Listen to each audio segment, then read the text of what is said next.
خیبر پختونخوا کے علاقے ضلع ٹانک میں چیک پوسٹ پر حملہ کرنے والے فتنہ الخوارج کے دہشت گردوں کا عبرتناک انجام۔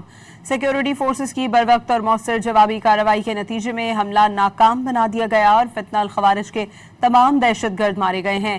ضلع ٹانک میں چیک پوسٹ پر حملے کی ناکام کوشش کرنے والے فتنہ الخوارج کے دہشت گرد عبرت کا نشان بن گئے۔ ٹانک کے علاقے مانجی خیل میں واقع پولیس اور پاک فوج کی مشترکہ چیک پوسٹ پر حملہ کیا گیا تھا۔ ٹانک کے مقامی بازار میں ہلاک حملہ آوروں کی لاشیں لائے جانے پر شہریوں کی جانب سے نفرت کا اظہار کیا گیا۔ ٹانک کے عوام نے فتنہ الخوارج کے ہلاک دہشت گردوں پر شدید غصے، بیزاری اور لعنت ملامت کا اظہار کیا۔ مسلسل بدامنی اور تشدد سے متاثرہ مقامی آبادی اب ایسے عناصر کے خلاف کھلے عام اپنے شدید غصے اور بیزاری کا اظہار کر رہی ہے۔ عوام کی جانب سے یہ شدید رد عمل ملک دشمنوں کے لیے واضح اور عبرتناک پیغام ہے۔